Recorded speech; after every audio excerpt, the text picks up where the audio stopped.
Well, good day, everyone. This is Fred Schenkelberg, and welcome to the Zendo Reliability webinar. And today we're talking about the certifications that are out there. And the question is really, does that make you a professional? And it's not a terribly controversial question, I think, but there's a good number of certifications available in all kinds of different fields. Everything from the legal professional engineer or chartered engineer in some parts of the world, which gives you basically a license from the state for the engineering work you're doing. As far as I'm aware, there isn't any for reliability engineering specifically at a state licensing or sanctioning level, but there are professional societies and private organizations that provide certifications of various forms. And but does that necessarily a equivalent or similar to a professional license from a state? Well, I think most of you already know the answers to that and so on. And we were chatting in the chat window briefly there with Sean. It looks like he has a CRE, CQE, and a Six Sigma Master Black Belt. But Sean, that was from an organization called IQF, which I'm good to know that it's heavy on statistics because I think that's what a Six Sigma black belt should be on. But International Quality Federation. Thanks, Sean. I hadn't heard of them before, so I'll have to track that down and learn more about that program and what they do. All right.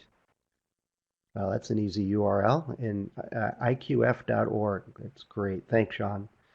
So there's a handful of other folks on the line, and so please do use the chat window and let us know what certifications you hold, and also, or if you don't, I'd like to know that also. And I've got the opening slides here and a bunch of links and stuff, but we'll come back to those at the end of the presentation. So as you type in certifications you have, I'll move us over to the slide deck for today. Hopefully it all works. Fowd doesn't have any. So Fowd, are you looking to get a certification? Is that of interest or to? And so I've got another CR. I'm a CRE and a CQE. I've gotten both of those. So CQE first because I was doing a lot of work in the quality world, actually working in a factory, and then got a master's in statistics, and it just made sense to sit for that exam. And all right, SMRP. Now, Jack, I've heard a lot about the SMRP and being similar to the CRE, but with more of a maintenance focus. And it looks like you opted out of the CRE. I think I went the opposite direction. I had the CRE and then opted out of the SMRP. But I understand it's a pretty stiff test in certification. All right. Looks like a good number of folks have got. Now, the SMRP is not a professional license. It's like the ASQ's certification program. It's SMRP is sponsored by the Society of Maintenance and Reliability Professionals, and the certification is the CRMP that they offer. Good number of CREs out there. Good, good. So let's take, this might be a really, really short presentation. And Ray, you've got a professional engineering license in IE. I think that's industrial engineering. I'm not sure. Industrial, right? All right. So as far as I know, there's not one in reliability engineering, but electrical and mechanical, industrial, civil, there's a handful of others that do that. But as I was saying, is that the basic question here is easy to answer. Does getting a certification make you a professional, and in particular, professional reliability engineer? And the basic answer is no. It doesn't. Now, I know plenty of engineers that are professionals. They act and behave and work in a very professional manner. They provide a lot of value, and they may or may not have a certification, and vice versa. I know plenty of people that hold certifications, but there's not that many people that hold certifications, but they may or may not work in a professional manner. Now, there seems to be a pretty high correlation of people that pursue certifications that, in the way I define it anyway, are also professional. But we'll dive into some of these distinctions a little further on. But the certifications, like the ones that most of us are mentioning here, the CRE, um, the ASQ, or the Society of Maintenance Reliability Professionals, there's a handful of others out there. That doesn't designate you as, in a legal sense, as being a professional engineer. Ray's one from California is in industrial engineering, and that's a license. That's basically the state saying you can sign an industrial engineering based document, and that can be held up legally. So many of the other ones don't have a true certification, is not a license. And if you look at the ASQ site on certifications, it says it very clearly. It just says that you sat for an exam on a body of knowledge and you passed, that you have demonstrated the mastery of that body of knowledge. But it doesn't give you any legal standing like a professional license does. So that's the short answer. But in the chat window, now some of us have certifications and others don't. And Ray, I think you're the only true professional, licensed professional out here that chimed in that I noticed. But what is it to be a professional? What does that really mean? So how do you define that? How do you consider what a professional is? And I'll throw out the first one, which is being licensed by the state to practice and sign documents, is one definition of professional, but it's only one. What are some of the other ways that you would define what a professional is, in particular, a professional reliability engineer?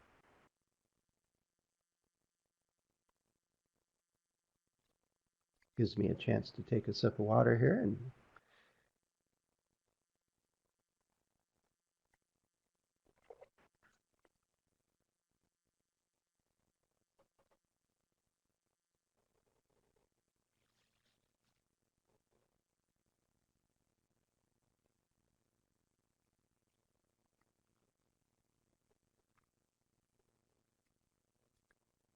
I should chime in just quickly, is because we also broadcast this out as a podcast afterwards. So this long silence is me waiting for attendees to actually type in a few things. Um, Sean is a professional, somebody who's paid for their expertise, I should say. So that could be education, courses, seminars, sitting for the exam, that kind of thing. Make your living doing reliability engineering. Code of conduct. Randy, I think that's one that I'd put near the top, is ethical. A lot of the different professional societies have a code of ethics, and they're all very similar. But I think it's whether or not you have that license, you can adhere to that code of conduct.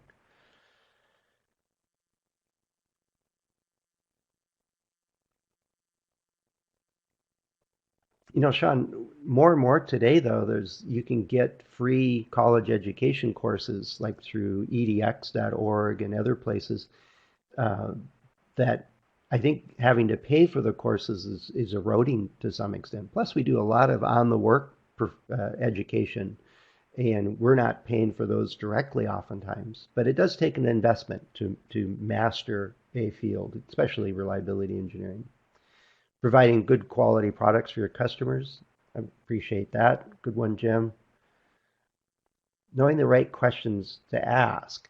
Now, Ray, I'd put that up at the top, near the top also, is and how to get answers. It's not necessarily knowing the answers, but I agree that knowing the right questions, and that in part comes from experience and in part comes from the knowledge that we gather.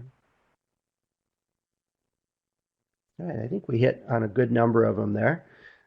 Now, a slightly different question, though, is between expertise and education, producing good products, code of conduct, those kinds of things, that, well, why do we get certified? Why do people pursue that? You know, Sean, I don't know. That's a good question. Is getting certified or getting a license in reliability engineering from the state that they're requiring um, a university offering an accredited degree in that. I don't know those requirements. I really don't know. And I'm not sure if that's limited to universities within the state of Michigan or in general. But I mean, I teach in a program at University of Maryland, which offers master's and PhD degrees, and they're certainly accredited. So, and I know of about 15 other universities around the world that offer such degrees. So if you need a list of who's doing what, let me know, Sean. I can point you in the right direction of that. But I don't know if that's a requirement or not. Yeah, Australia. And Jim, going back to recognition, and that's an interesting take on being a professional because that's an interesting take on it. We'll come back to that. And well, Ray, yeah, I agree that you don't actually need a degree to be a professional engineer. My father actually got his professional architect's license from the state of Wisconsin, and he never went to college. But it took him about 7 years and plenty of tries and lots of studying on his own in order to pass the test, basically. And then it does hold you up to, like many of the um, certifications that we get, it holds us up to a continuing education of some form or another. Or, and I don't know of anybody that's done this, sit for the exam again. So, why do you get a certification? What's in it for you to pursue a certification? And there's a good number of folks on the line that have a certification of one sort or of another. Why did you get one? Why add those three, four, or like Philip, the many different acronyms? I don't even know what half of those are. Um, PMP I've seen before, but I don't remember the acronym. But why would you get certified? I know in the medical field, certified quality engineer for some people was a requirement of the position. But I don't know of any organization that requires reliability engineers to be certified. Yeah, resume. Sean, I don't think you have to be sad to say that. I think it is a valuable addition to anybody's resume as certifications. And as we know, very few of us are employed for life anymore. So having a solid resume is, you never know when you really need it, and it comes in handy. I realize that in my work as a consultant that having the certifications is not a showstopper for anybody, but it certainly helps, I think. I'm not exactly sure how sometimes.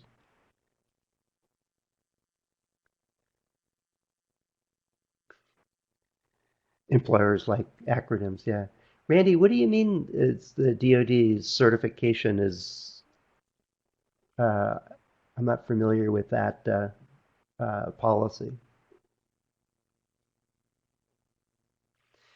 Adam, I agree. And that's one of the top things I refer to is that it's a way to learn that area, to broaden your education. Yeah, and Michael, I know that some organizations put value on certifications and will encourage people to pursue a degree and will pay for that education. I taught a class in a company that the entire quality department was pursuing the certified quality engineer. It was a medical device company, and it was part of their expectation that their quality engineers would be certified. Yeah. Tests and validates comprehension for a body of knowledge. Yep, I certainly agree, Phil. Companies require a CompTIA Security Plus certification. I haven't heard of that one, but I can see where some types of certifications are required. I know that even simple courses like knowing how to handle electronics without creating electrical static discharge, or ESD, you might get a little certificate for attending that course or passing that course. And there's all levels of these certifications. Sometimes they come just as proof that you took the course, whereas the CRE and other similar professional society ones also come with an ongoing education component in order to maintain your certification. And it's modeled after the professional engineering licenses, where you basically have to have some experience and mastery of a body of knowledge and an obligation to continue to educate yourself and stay current in your field. Yeah. To show some evidence or proof that you have the body of knowledge. Good one, Oscar. Yeah, some do. In medical industry, there's some, as you're saying, Van, there's some requirements there. I've seen that in a few organizations. But outside of the medical industry, I haven't seen it as a requirement. I've seen it more as a good to have kind of situation. So there's plenty of different reasons people get certified. There's no doubt to that.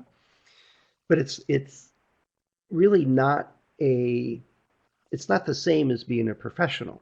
Now there's some interesting pieces that we'll explore it a little bit more. And then we'll talk a little bit about getting the certification. And then, well, which certification should you get? And there's a basic outline there.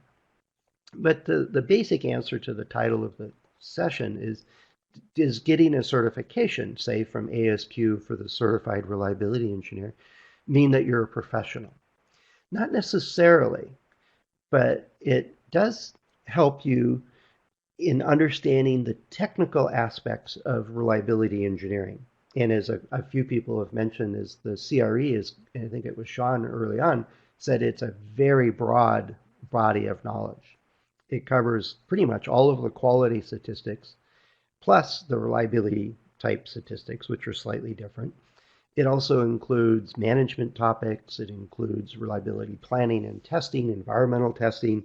It touches on safety and human factors, and it goes into maintenance engineering to some degree, availability, and so on. So it's a huge body of knowledge. But to be a professional, it's not enough just to know the stuff, to know the techniques, and right? It's just as Philip has just mentioned, it's that you bring what you do. It's how you solve problems, how you go about asking the right questions, as somebody earlier mentioned. It's how you approach and solve problems and work with your peers. It's and short of scrolling back, as somebody had mentioned, it's how others see you. And so it's our behavior that really matters. And it's how we do our work that matters. So a very clear example of a non-professional is that you plagiarize. You take other people's work and claim it as your own in writing a paper, for example. Or that you don't work well with your peers, something that we learned in kindergarten, basically, but it's working together as a team, but then not working in a professional or ethical manner, is taking credit where it's not due, for example. But there's also the more serious ones, is where you're cutting side deals with suppliers if you maneuver a decision to take them versus another because you would get a kickback for that. That's where that code of conduct with many of these different certifications come into play, is that there's a basic tenet to how engineers operate. And in general, it's being fair and above board and honest with an eye towards safety and meeting the customer's requirements and specifications and expectations. So professional takes on a broader role when you roll in the code of conduct, but then also the secondary definition of how we do our job, how we work with others. So whether or not you have a certification doesn't really impact that, right? The certification is a milestone and may prompt you to broaden your knowledge, but it doesn't preclude you from being a professional. And so I wanted to make that point. But being a professional really is that mix of knowledge and behavior.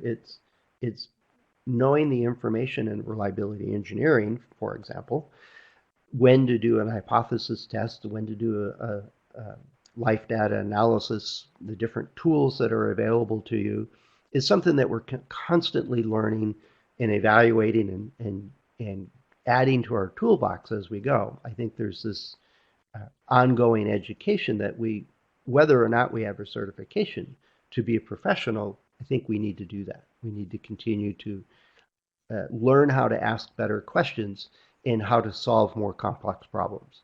And that's a general career path for most of us. Now, like I said, it doesn't really require a certification. But I found that there's a high correlation for people that are professional and take their career and their work seriously that will pursue a certification. And so you will see a high connection there. Years ago, I was the chair of the ASQ's reliability division, and ASQ was running their annual salary survey. And one of the results, year after year, was that if you hold a certified reliability engineering certificate, you typically had a higher, on average, the income for CREs was higher than any other certification. And there's a mix of small sample size involved here, but it was year after year after year that the CRE and CQE folks tended to get paid more. Now, the question I had for the people running that survey and trying to influence how they did the survey was, did people that exhibited professional behavior in working in a CRE or CQE type roles, a quality engineer or reliability engineer, were they also paid more in general than people that weren't a professional, that weren't full-time in that occupation and looking at it as a career? And they came back to me saying that they didn't know how to actually survey that in a convenient way. So it was easier to ask somebody, do you have a certification or not, and what's your salary? But getting at what the correlation was, and they were claiming there's no correlation, that if you get a CRE, you get a higher education, except in the title of the article. They were alluding to that, but I don't think there's a causation there. I think people that would pursue a certification would naturally be better performers. Now, I don't know if that's true or not. I don't have any data on that, but what do you think? Is that true professionals in the field tend to get certification, and then that being a true professional in your field, the way you behave and act and solve problems, then leads to higher salaries and bigger opportunities. Does that make sense?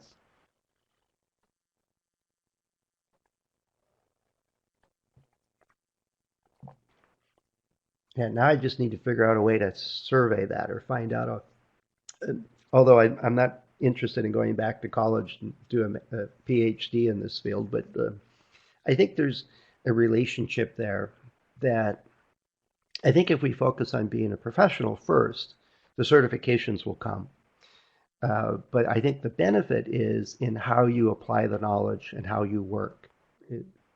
So hopefully I'm not too far off in there, and see a few comments that get that. So it comes down to, again, is why do we get a certification? I mean, when in the organization I was in, when I got my certified quality engineer, they hadn't heard of it. before. I went to my boss and said, hey, I went to this ASQ meeting and they have some good information. There's a bunch of the stuff out there. And they mentioned that they were going to be holding this CQE exam in a couple of weeks. And I went over the body of knowledge, and it looks like a lot of stuff that we're doing here. And, would you guys support me to go join ASQ and take this test? And they said, sure, that would be a good thing. So I did. And because of the work I was doing, and my boss at the time had the philosophy of that every engineer should do an experiment every day.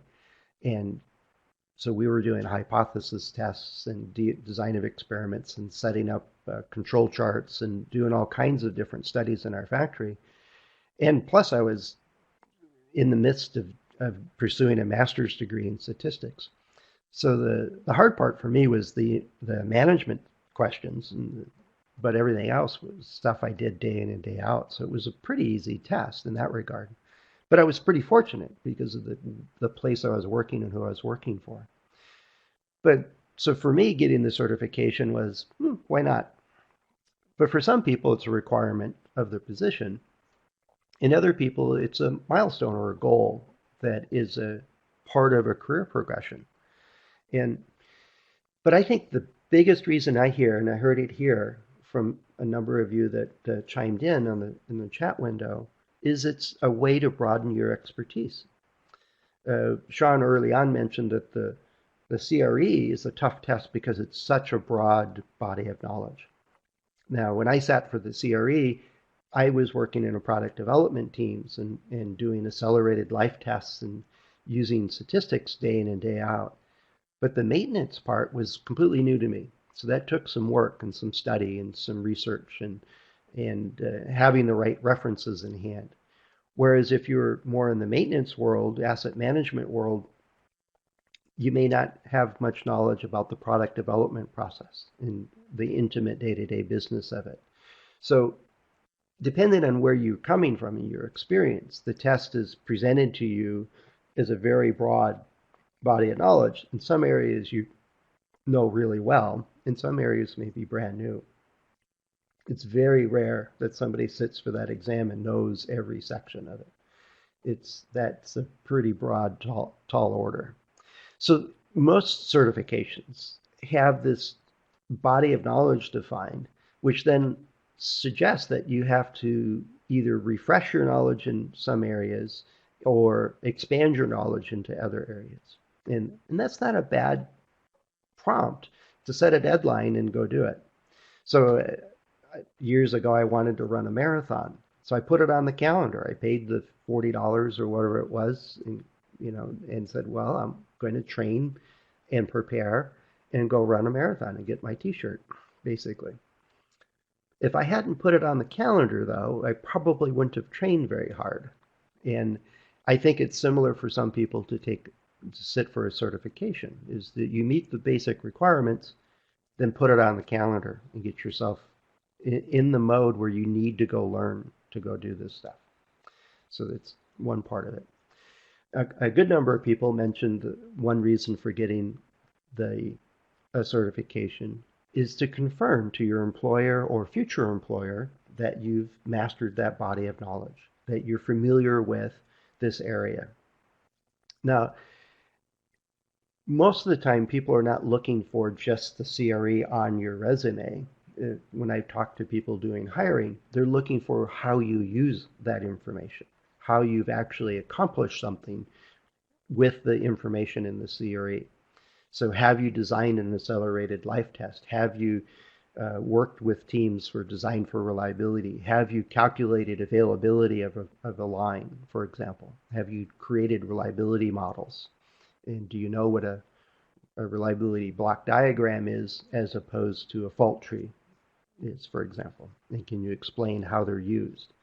So mastery is sitting for a test is one thing, but being able to apply it is actually very valuable. So it's a start for that kind of conversation, but it's not the end of it. Now, one of the most interesting things I found with getting a certification is it creates I think, two levels of obligation. One of them is that in order to maintain a certification for like the CRE, is the CRE from ASQ has a 3-year cycle where you need to recertify. Now, in part, it helps create a revenue stream for ASQ, which isn't bad. It helps them to provide professional development materials and all the things that they do. But it also gives us a obligation to go to evening meetings, to present papers, to continue to learn in our field.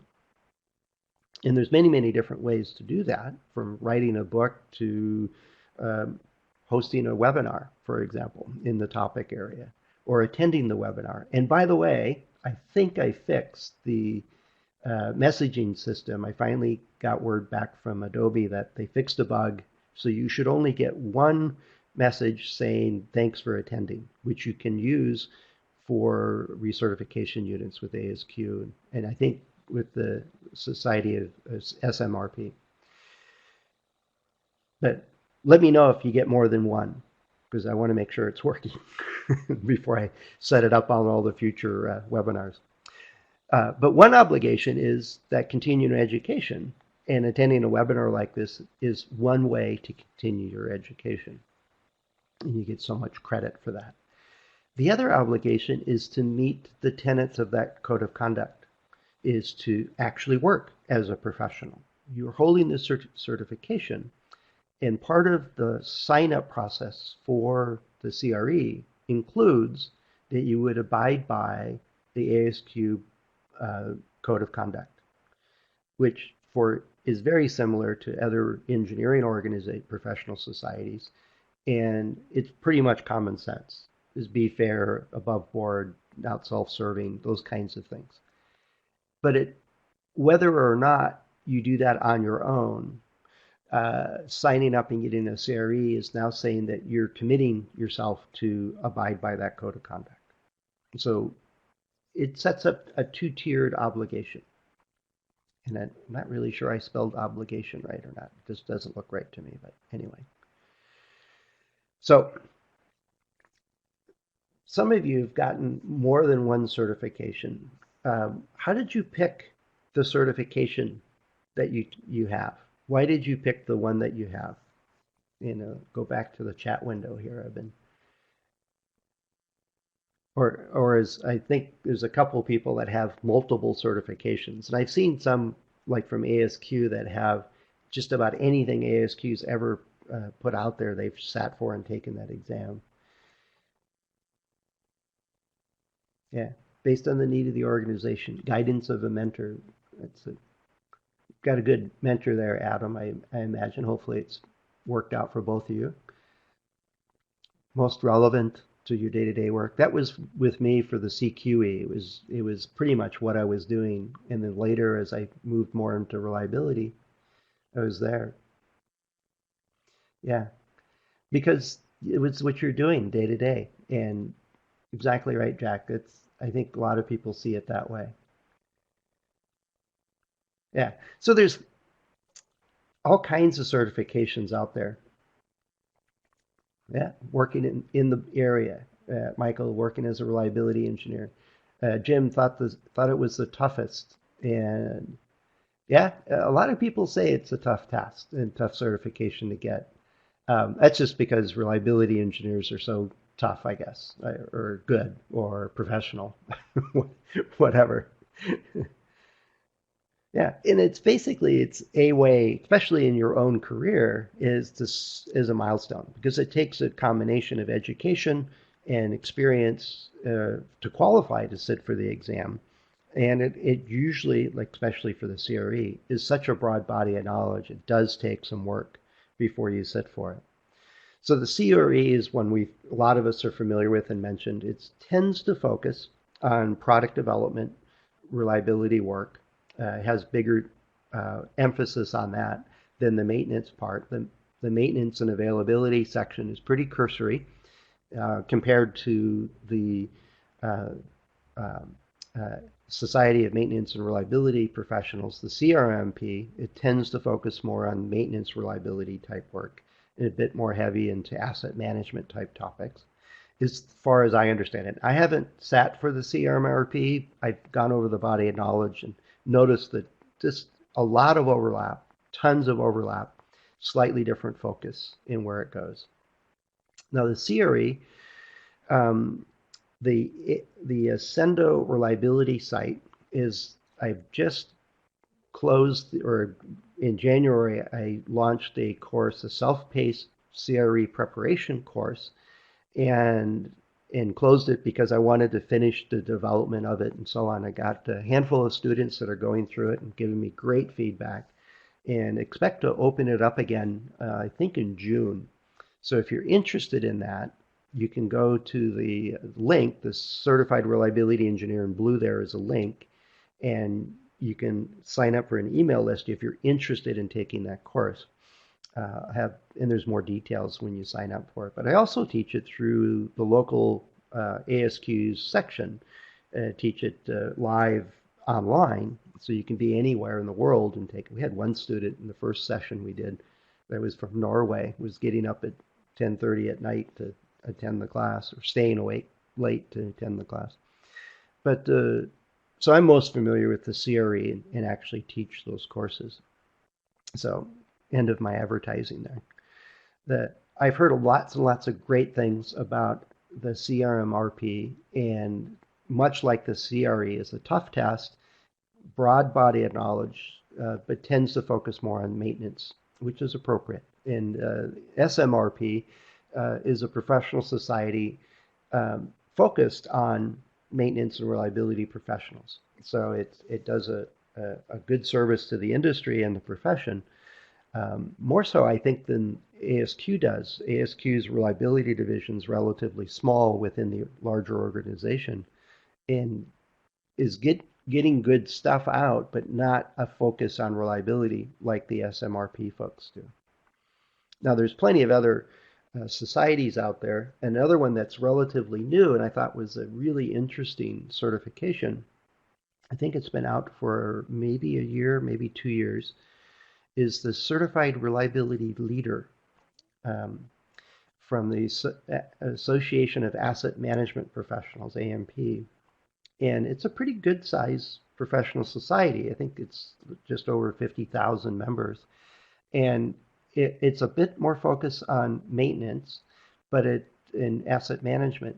But the certification is on the tenet that anybody can be a leader in the organization.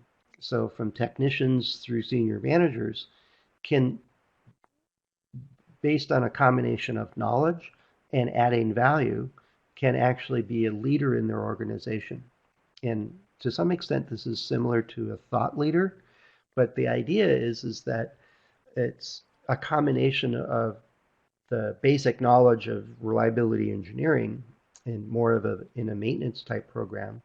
But how do you influence other people? How do you work with the rest of the team? How do you convey that information? How do you make proposals? All of those kinds of topics get wrapped into it also. So it's one worth looking at, especially if you're in the maintenance side of the world. But I'm seriously considering it because of some of the aspects of what they reinforce and encourage, and the basic idea of it. So I'm not sure if anybody was familiar with that one or not. I ran into it a few years ago, or about 2 years ago.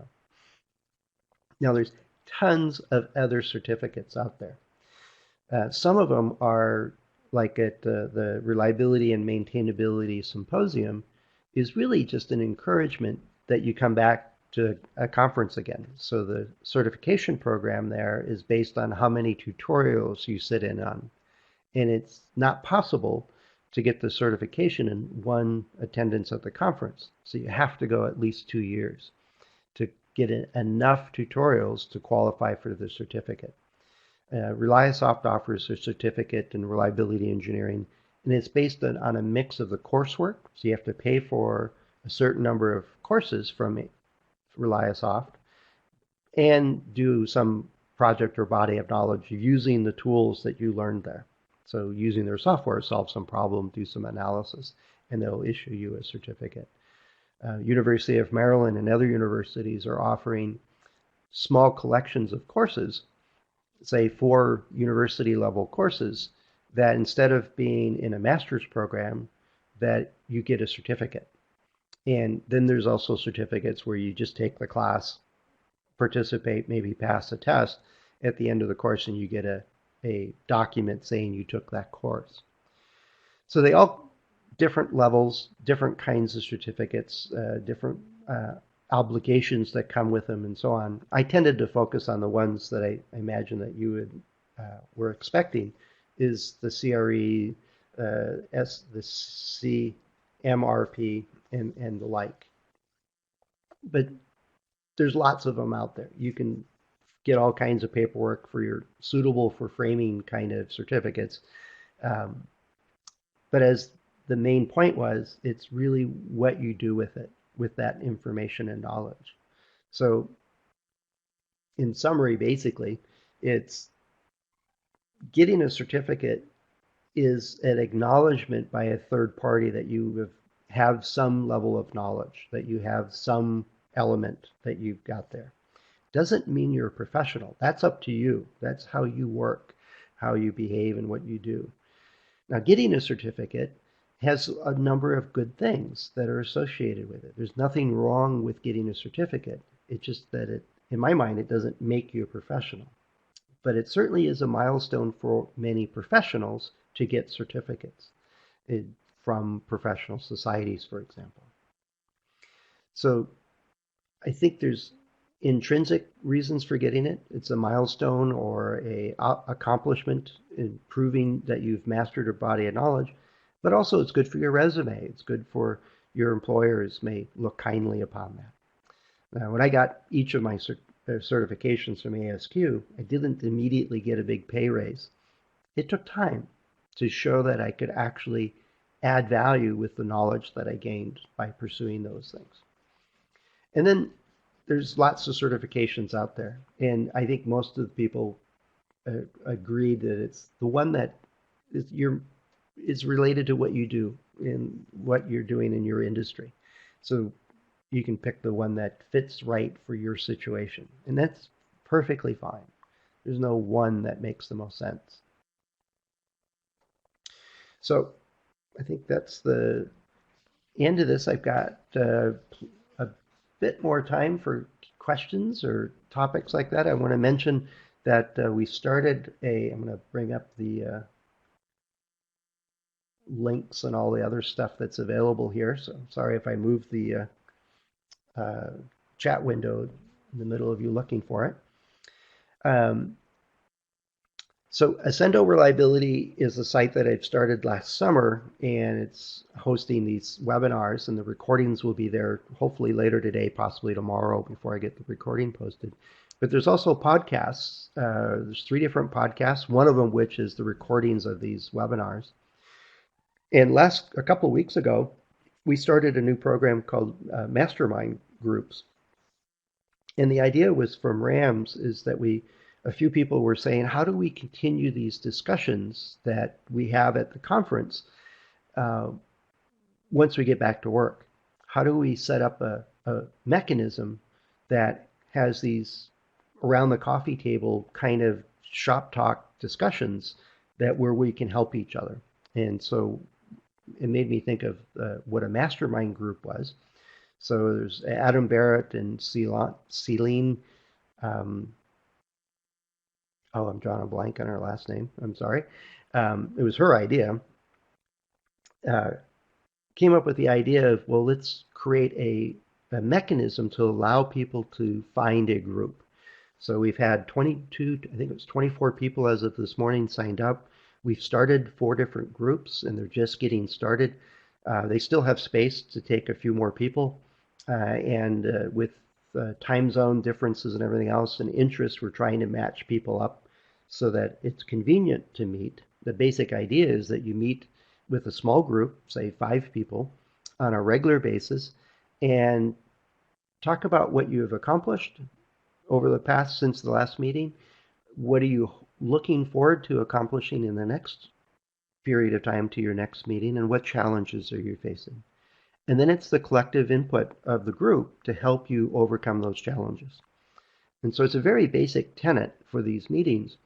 But from what I understand, and I've been in a mastermind group, I didn't know it was called that until recently, with a group of peers of looking at how to do online education and webinars and bringing out material and so on, and writing and so on. So I've gotten a lot of support from my group and hopefully have helped them also along the way.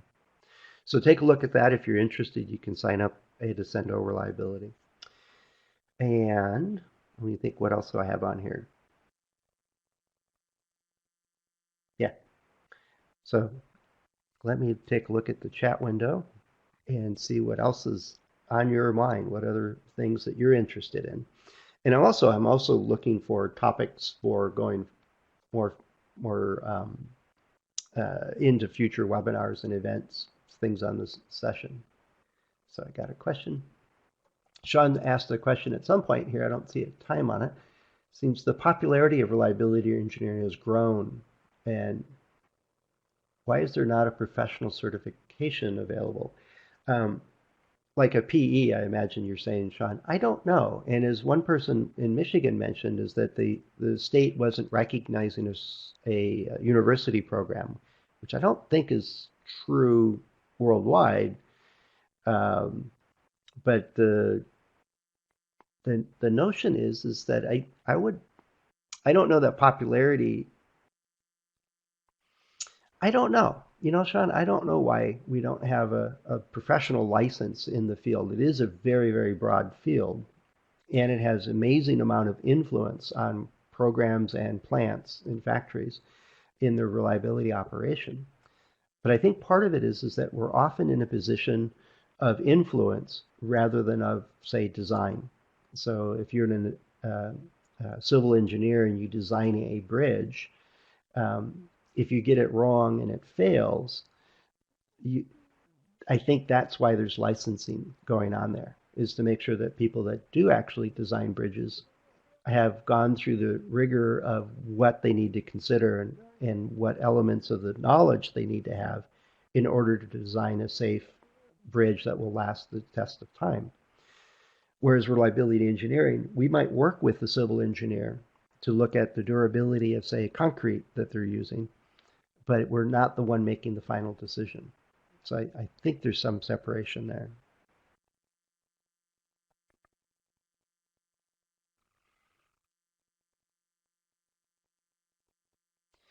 Yeah, and Philip, I certainly agree, is that there is a sense of accomplishment. And I remember getting my certificate, and as you recertify, you get another one or a card, basically.